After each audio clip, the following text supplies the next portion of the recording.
예수께서 천국은 마치 자기 아들을 위하여 혼인잔치를 베푼 임금과 같다 그랬습니다.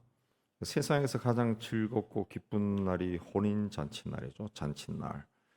잔칫날이 되면은 멀리 있던 사람들도 다 모여듭니다. 오랫동안 왕래가 없었던 친척들도 다 찾아옵니다. 다 찾아.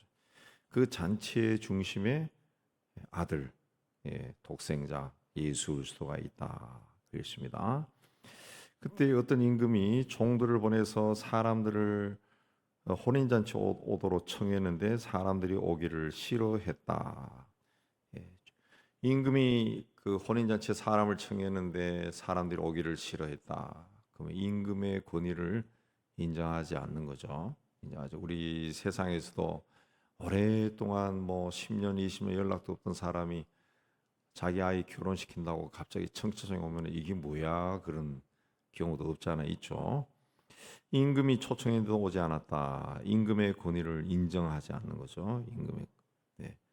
그러나 임금은 다시 다른 종들을 보냈다는 거죠. 근데 종들을 잡아 모욕하고 죽였다. 그래서 그 다음에는 군대를 보내버렸다. 그랬습니다. 군대를. 그리고 내 거리 길에 가서 사람을 만난 대로 혼인잔치에 청하여 오라. 그래서 이 사람 저 사람 막 들어왔어요.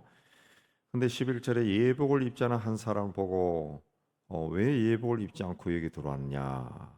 그렇게 해서 종들에게 그를 손발을 묶고 바깥 어두운 데 던져버려라. 그의 슬피 울며 이를 갈게 되리라. 청함을 받은 자는 많되 택함을 입은 자는 적으니라.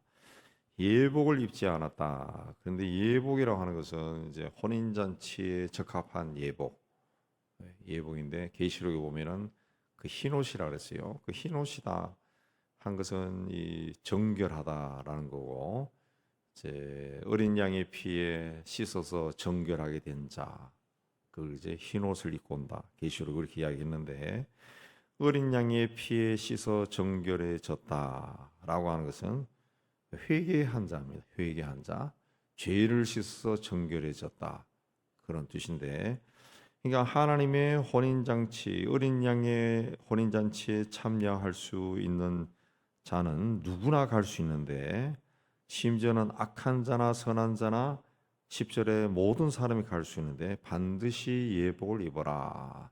과거에 악한 일을 했건 선한 일을 했건 상관없이 누구나 갈 수 있는데 예복은 입어야 된다. 예복이 뭐냐? 죄 씻음을 받아야 된다. 죄 용서를 받은 자들. 그러니까 달리하면 구원받은 자들이죠. 구원받은 자들. 또 이미 구원받았다고 생각하는 우리에게도 적용한다 그러면은 그 회개한 자들이 회개. 자기 죄가 무엇인지 깨닫고 하나님 앞에 선 자. 그런 자들이 예복을 입은 자들이다. 그렇습니다. 그래서 14절에 청함을 받은 자는 많되 택함을 입은 자는 적다. 누구나 와라. 청함을 받았지만은 누구나 갈 수 있는 것이 아니라는 것이. 예복을 입은 자만 들어갈 수 있다. 누구나 갈 수 있지만 누구나 들어갈 수 있는 것은 아니다. 예복을 입은 사람만 갈 수 있다. 자, 그래서 15절에 이 바리새인들이 가서 어떻게 하면 예수를 말의 올무에 걸릴까 하고 상의했다. 그랬습니다. 도저히 이 사람하고는 말로 상대를 할 수가 없어요. 이길 수가 없어요. 그래서 어떻게 하면은 저 사람을 말의 올무에 걸릴까 상의를 하고 자기 제자들을 헤롯당과 함께 예수께 보냈다. 자기 제자들을 보냈다는 거죠. 자기 자. 바리새인들은 어떻게 보면은 민족주의자들이다. 그렇게 볼 수 있습니다. 헤롯 당원들은 말 그대로 헤롯에게 충성당하는 로마의 제국의 앞잡이들이죠. 도저히 하나가 될 수 없는 사람들이 예수를 물리치기 위해 하나가 되었다는 거죠. 하나. 그래서 그 세금 문제로 예수님을 걸고 넘어졌죠. 가이사에게 세금을 바치는 것이 옳으니까 옳지 않으니까 그렇게 물었는데 21절에 예수께서 가이사 것은 가이사에게 하나님의 것은 하나님께 바쳐라. 또 그 말씀을 이 말씀을 듣고 놀랍게 여겨 예수를 떠나가니라. 그러니까 아무 말을 할 수가 없어져 버린 거죠. 아무 말을 할 수. 23절에 그 다음에는 부활이 없다는 사두개인들이 또 예수님을 또 찾아와서 물었습니다. 이 사람들은 영적인 세계를 부정한 사람들입니다. 자기들이 이해할 수 있는 세계만 인정한 사람들이에요. 그래서 모세가 일렀을 때 자식이 없이 죽으면 동생이 아니게 장가들의 형을 위하여 상속자를 세우고 칠형제가 쓰는데 이렇게 칠형제가 다 상속자가 없어서 죽어서 동생들이 형의 아내와 결혼했다가 나중에 아내도 죽었는데 그러면은 부활 때 이 여인은 누구의 아내가 됩니까? 그 이야기했습니다. 이 모세의 법이 아직도 남아 있어요. 그 아프리카나 이 아시아 중동 지방에는 아직도 이 모세법이 남아 있어서 그걸 계대 결혼이라고 계속 이어서 하는 결혼. 왜 그러냐면은 전쟁이 너무 많아가지고 그 나이가 든 순서대로 자꾸 죽어 형들이 아들들이. 그래서 이제 이 가문에 일할 사람이 없는 거예요. 가문에 종속시킬 사람이 없어요. 그래서 그 아내가 계속 동생 내려가는 그 제가 공부할 때 아프리카 목사에게서 직접 이야기를 들었는데 설명하더라. 그래서 아프리카 촌락이 동그랗게 모여 있는 이유도 그거래요. 부족 간의 전쟁이 하도 많아서 남자들이 죽으니까 서로 보호하며 같이 살기 위해 가지고 그렇게 돼 있다 하는데 그에 대해서 예수께서는 29절에 성경도 하나님 능력도 알지 못하는 것으로 오해했다. 부활 때는 장가도 시집도 안 가고 하늘에 있는 천사들과 같다. 그랬습니다. 하늘의 천사.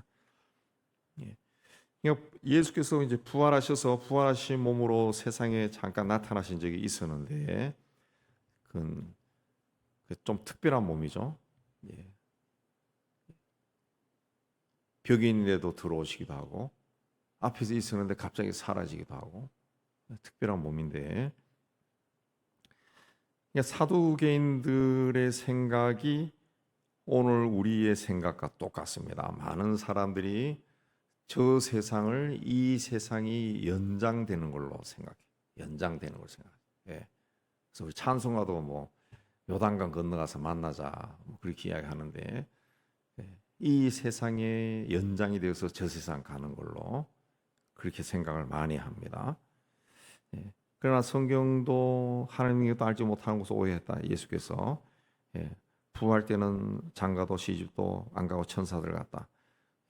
천국 달리하면은 천국에서는 시집 가고 장가 가는 것이 없다. 그래서 80년대에 펄시 콜레라고 하는 사이비가 등장해가지고 자기가 천국 갔다 왔다. 우리나라에도 여러 번 와가지고 사람들 속이고 그렇게 했는데 가보니까 막 황금길이더라. 황금길이고 뭐 집이 다 황금이고 길이 황금이고 또 어떤 사람은 또 천국 갔다 왔다 하고 가보니까 하나님 일 열심히 한 사람은 가니까 집이 막 다이아몬드 집이고 그 다음에는 금으로 만든 집이고 그 다음에 그 겨우 교회만 다녔던 사람들은 흙집이더라 판잣집이더라 그렇게 이야기하고 다녔는데 그러면 사람들이 또 아멘 하고 또 열광하고 또 때로는 회개도 하고 천국 가서 다이아몬드 집에 살아야지 여기서도 가난했는데 가서도 흙집에 살면 어떡하나 뭐 그런 생각을 하고 그랬는데 다 이 거짓말들이죠. 거짓말. 하나님이 봤을 때는 다이아몬드나 흙이나 똑같은 거죠. 그 인간이 봤을 때 인간 세상에서 다이아몬드가 귀하니까 비싸고 금이 귀하니까 비싼 거지. 하나님에게 뭐가 금이 뭐 천국에 금은방이 있나요? 천국에서 결혼할 때 다이아몬드 반지 끼우나? 하나님 봤을 때는 똑같은 거죠. 다 흙이지. 다 흙이지. 그걸 자꾸 인간 세상의 기준에서 자꾸 설명을 하는 거예요. 그게 인간들이 듣기에는 호소력이 있거든. 아이고 그렇네. 내가 여기서도 그래 살았는데 천국 가서도 그러면 안 되지.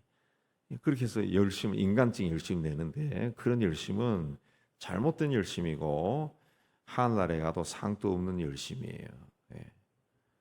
그러니까 예수께서 말씀하신 것처럼 천국은 시집도 장가도 안 가고 천국에 간다 해서 우리 집이 송파구 중대로 24 몇 번지가 거기에 딱 붙어가지고 그 집에 들어가는 게 아니라 그러면 지금까지 살았던 수십억 수백억 되는 사람들이 가서 살라 그러면 천국이 그냥 뭐 한 500층짜리 아파트가 다 돼 있겠네. 천국은 그런 곳이 아니라는 거죠. 예. 그리고 천국에 가서 그렇게 산다 그러면은 천국에서 하수도 문제는 어떻게 처리할 거예요? 예. 자꾸 인간적인 생각을 자꾸 한다. 천국은 그런 곳이 아니라는 거죠. 우리 생각대로 돌아가는 곳이 아니라는 거죠. 가서 뭐 아버지 만나고 어머니 만나고 어떻게 만날지는 알 수 없겠지만은 어떤 전혀 다른 존재로 만나는 거죠. 다른 존재로 만나고 거기서 천국에서는 내 아버지 어머니가 중요한 게 아니라 내 뭐 자식 아들 딸이 중요한 게 아니라 천국에서는 하나님만 중요한 거 하나님만 찬양. 계시록에서 보여주는 천국은 다 하나님만 찬양하지. 거기서 무슨 자기 가족을 찾고 뭐 이상 가지고 찾기 하듯이 하고 뭐 그런 게 아니라는 거죠. 그냥. 그래서 중요한 것은 우리가 사람으로 이 땅에 태어나 사는 동안 이 땅에서의 삶이 중요하다. 그래서 이 땅의 삶을 뭐 이 중요하다 해가지고 여기서 바득바득 악착같이 돈 벌고 막 행복하게 살고 그렇게 살라는 그런 뜻이 아니라 이 땅에서 내가 어느 날 사람으로 태어났어요. 사람으로 지금 또 살아가고 있어요. 막 깨달음을 20대 얻었으면 좋았겠지만은 어떻게 하다 보니까 60대, 70대 가서 겨우 하나님 어떤 분인지 깨달았어요. 그렇다 할지라도 이 세상에서 내가 사람으로 살아가고 있는 이걸 중요하게 얘기해야죠. 중요하게. 그래서 내가 만나는 사람들을 존중히 여기고 나에게 주어진 이 인생을 사랑하고 그래서 성실하게 살고 주변에 같이 살아가는 이 사람 하나님이 이 사람 또 이렇게 만들어서 세상에 보냈네 해서 존중히 여기고 때로는 신기하게도 봐야죠. 어떻게 이렇게 만들었을까 신기하게도 여기고 그렇게 해서 자기에게 삶이 다하는 그날까지 사람으로 잘 사는 거예요. 잘 사는 거예요. 그게 하나님의 뜻이고 하나님이 우리에게서 기쁘게 보는 겁니다. 기쁘게 보는 거예요. 그래서 하나님은 죽은 자의 하나님이 아니요 살아있는 자의 하나님이 살아있는 자 살아있을 때 하나님이 우리에게 중요한 겁니다. 그래서 살아있을 때 하나님과 동행하고 하나님의 말씀을 읽고 묵상하고 하나님을 늘 생각하고 하나님을 찬양하고 그게 중요한 거지. 죽고 나서 거기 가서 우리 집은 어디 있을까 찾아다니고 뭐 그런 에피소드를 만들어낸 이야기들이 굉장히 많아요. 굉장히 많아요. 굉장히 많아요. 뭐 있는 목사들 사이에서도 그 옛날에 신사참배 반대해가지고 막 죽고 했던 고려파 사람들을 누가 죽었어 하니까 그 주님이 나를 데리고 가면서 어느 곳에 가서는 고개를 돌려라. 그래서 고개를 돌리게 못 보게 해. 나중에 왜 그러십니까? 그러니까 거기는 그 고려파 목사들이 있는데 너를 보면은 어떻게 저 사람들이 여기 천국에 왔냐라고 항의할 거다. 뭐 그런 이야기. 또 자유주의적인 신학자들도 와 있는데 그쪽도 보지 말라. 네가 보면은 저 사람들이 어떻게 와 있어요? 이거 다 만들어낸 이야기죠. 천국은 그런 곳이 아니라는 거죠. 천국이 우리 머리로서는 상상이 안 되는 거예요. 인간이 상상할 수 있는 곳이면은 그 천국이 아닙니다. 천국이 아니. 어떻게 지금 또 사람이 태어나는 것을 우리가 사람이 태어나니까 우리 손자 태어났네 뭐 이렇게 하지만은 사람이 태어난 것 자체가 이게 신기한 거 아니에요. 그냥 보면은 볼수록 신기한 거예요. 어떻게 인간이 태어나 사람만이 아니라 동물이 태어나는 것도 굉장히 신기한 거죠. 사람이 죽는 것도 신기한 거예요. 그냥 나이 들어서 죽고 병들어 죽었다 그러지만은 사실 죽는 것도 보면 참 신기한 거예요. 신기한 거예요.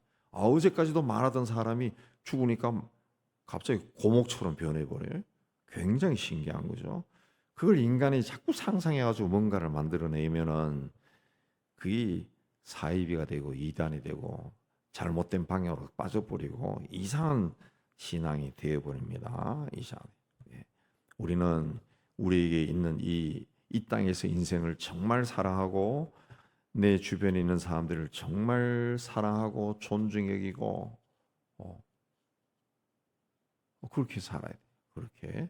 그리고 있는 내가 살아가고 있는 이 세상을 사랑하고 세상 사랑하라 그래가지고 디스코테에 가서 춤추고 술 먹고 놀라는 그게 아니라 하나님이 지은 이 세상을 정말 사랑해서 예, 숲속에도 들어가 보고 강에도 나가 보고 바다도 가끔 가보고 산에도 올라가 보고 이게 정말 꽃도 많이 보고 정말 이 천국에는 그런 거 없을 거예요.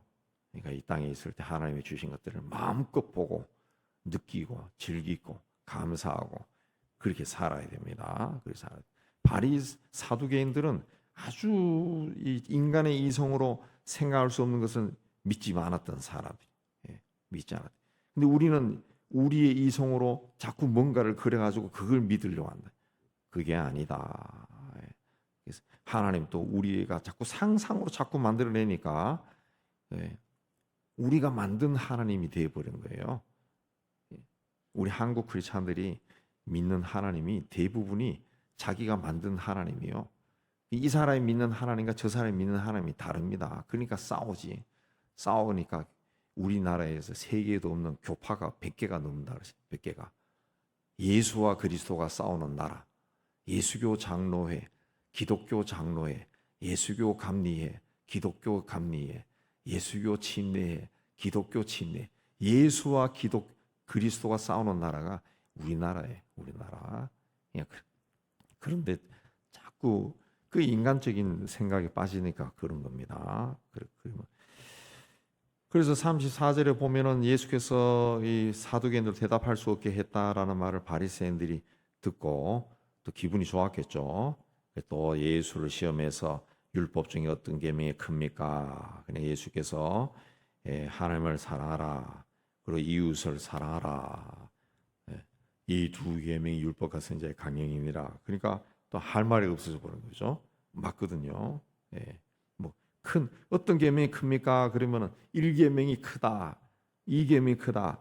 그렇게 해야 되는데 그게 아니라 전체 10계명을 이제 둘로 이야기한 하나님 사랑하라.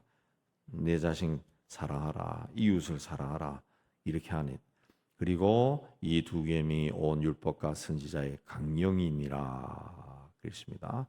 이 말씀이 자기에게서 이루어졌다 그런 뜻이죠. 그래서 바리새인들이 또 모였을 때 예수께서 그들에게 너희는 그리스도에 대해 어떻게 생각하느냐, 누구의 자손이냐, 그러니까 물으니까 다윗의 자손입니다. 그렇게 하니까 그러면 어째서 다윗이 성령에 감동되어 그리스도를 주라고 말했느냐?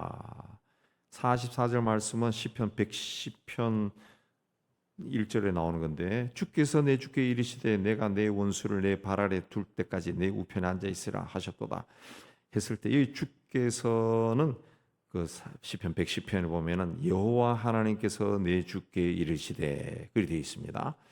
하나님이 내 주 그리스도에게 이르시되 그 뜻이죠. 그래서 다윗이 45절에 그리스도를 주라 칭하였은즉 어찌 그의 자손이 되겠느냐. 그러니까 한마디도 능히 대답하는 자가 없다는 거죠. 이 말이 무슨 뜻이냐 하면 바리새인들도 그리스도는 누구의 자손이냐, 다윗의 자손이라는 걸 알고 있었다는 거죠. 그럼 어떻게 다윗이 그 주님을 그리스도를 향해 주님이라고 말했냐? 성경을 가지고 딱 제시하니까 바리새인들이 말문이 막혀버렸죠. 예수께서 말씀하신 다윗의 자손이다라는 것은 다윗의 자손의 몸을 빌려서 태어난 그리스도라는 거죠. 나는 그 혈연 관계를 통해 가지고 온 자가 아니라는 것이 나는 그리스도라는 것이 그리스도. 그리스도. 너희가 자꾸 나를 누구의 아들 그런데 그게 아니라 나는 그리스도라는 것이. 다윗도 그분을 향해서 주님이라고 그랬다는 거죠. 주님이죠. 그러니까 할 말이 없어진 거죠. 할 말이. 그러니까 이게 무슨 말이야 하고 능히 대답하는 자가 없고 그날부터 묻는 자도 없더라 그랬습니다. 그러니까 예수께서 이 말을 통해서 당신이 동정이여 말에게 태어났다라는 것을 이제 비유적으로 말한 거죠. 이제 알아듣는 사람들 알아듣는 거고 할 말이 없었다. 그렇습니다.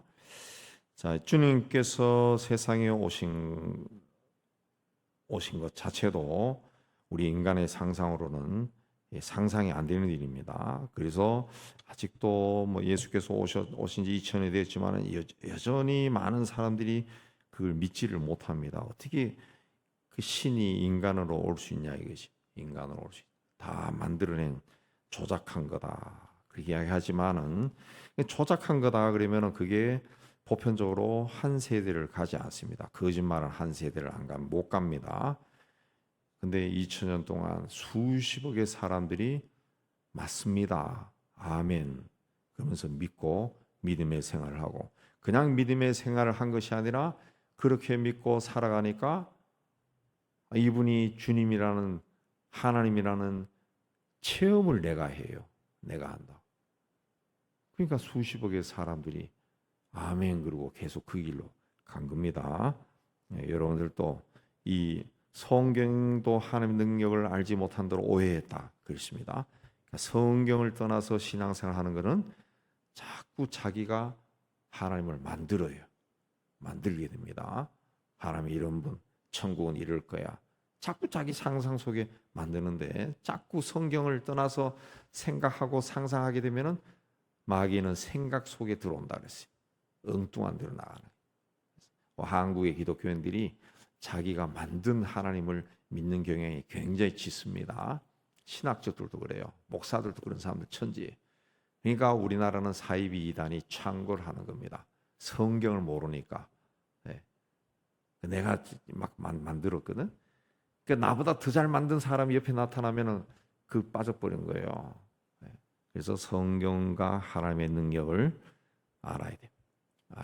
성경을 많이 읽으시고 그러면 성령께서 깨닫게 해주시고 또 성경을 통해 하나님의 능력도 체험하는 여러분이 다 되시길 주의 이름으로 축복합니다.